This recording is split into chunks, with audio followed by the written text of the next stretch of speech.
Olá, bem-vindos ao portal LivroCast. Hoje a gente vai mergulhar de cabeça no capítulo 4 do livro A Mente que Atrai Fortuna, de Guilherme Esteves. E olha, o capítulo já começa com um título que faz a gente parar para pensar. Por que pensar positivo não funciona e como o seu subconsciente te sabota sem que você perceba? Vamos juntos descobrir o que está por trás dessa ideia? Vamos começar com aquela pergunta que com certeza já passou pela cabeça de muita gente. O autor Guilherme Esteves joga na mesa uma frustração muito comum. Por que será que mesmo com tanto esforço, repetindo afirmações, visualizando o sucesso todo dia, a realidade simplesmente não muda? E segundo a visão do autor, a resposta está em um verdadeiro cabo de guerra que acontece dentro da nossa mente. De um lado, com só 5% da força, está o nosso desejo consciente. Do outro, puxando com 95% do poder, está o subconsciente, um gigante cheio de crenças antigas, de medos, de instintos de proteção que muitas vezes a gente nem sabe que tem.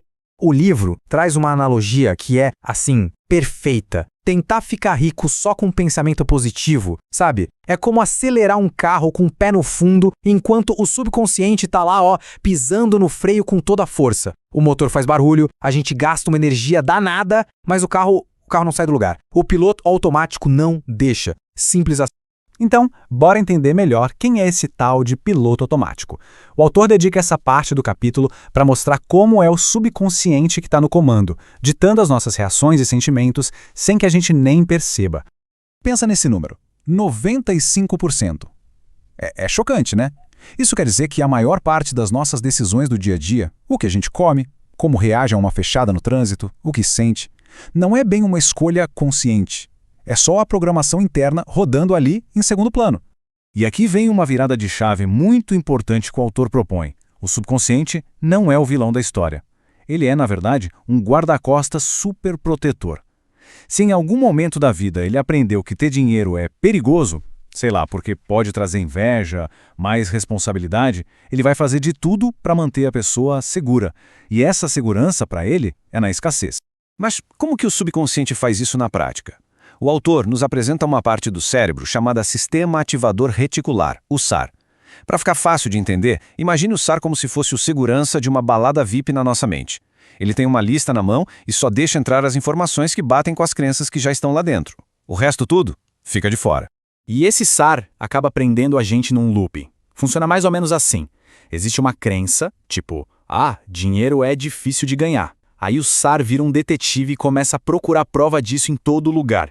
Uma notícia de crise na TV, um amigo que foi demitido. Quando a gente vê essas provas, a crença inicial fica ainda mais forte. É um ciclo que se alimenta sozinho e que no fim cria a nossa realidade.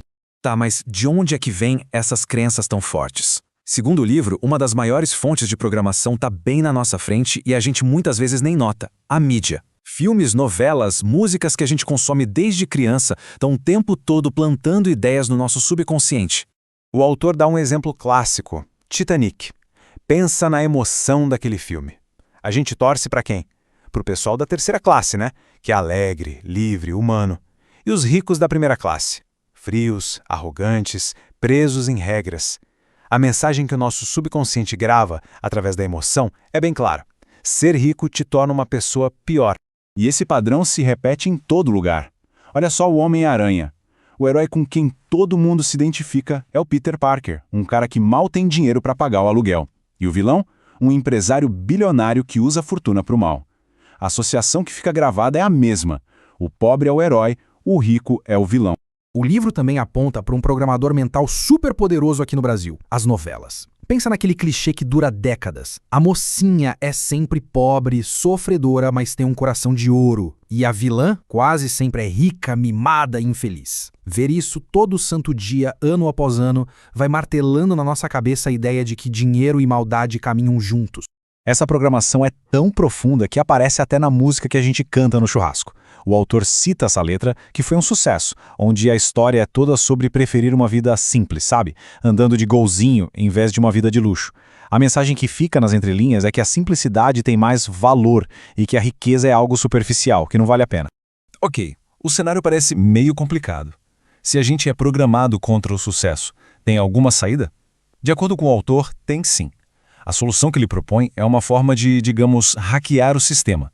encontrar um jeito de passar pelo segurança da mente consciente e conversar direto com o piloto automático. A ferramenta que o autor sugere para esse hack são as mensagens subliminares. Pensa assim, a mente consciente é tipo o gerente, sabe? Aquele que analisa tudo, que é cético. Se alguém chega e fala, eu sou rico, ele já rebate, não é, não, olha a sua conta. Já as mensagens subliminares são como um bilhetinho que passa por baixo da porta, direto para o subconsciente. Ele não julga, só absorve. E com a repetição, essa informação vira a nova regra do jogo.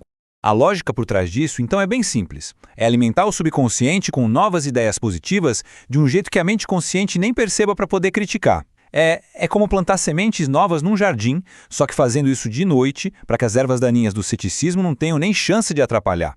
E aí, quando a programação interna começa a mudar, a mágica acontece.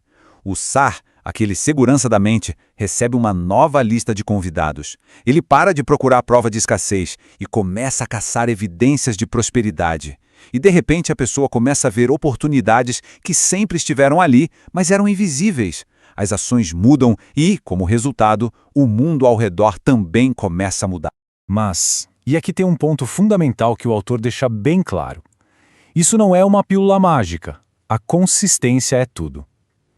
Do mesmo jeito que a programação antiga foi instalada com anos e anos de repetição, a nova só vai pegar de verdade com a repetição diária. É um trabalho de persistência para que a mudança seja de fato real e duradoura. No fim das contas, a grande lição do capítulo é a seguinte: a gente não luta contra a realidade lá fora. A gente luta contra a nossa própria programação. A realidade externa é só um espelho do que está programado aqui dentro. E isso deixa a gente com uma pergunta bem poderosa para refletir. Se o mundo de cada um é um reflexo do seu subconsciente, que oportunidades, pessoas e riquezas a programação atual simplesmente não está deixando que se veja?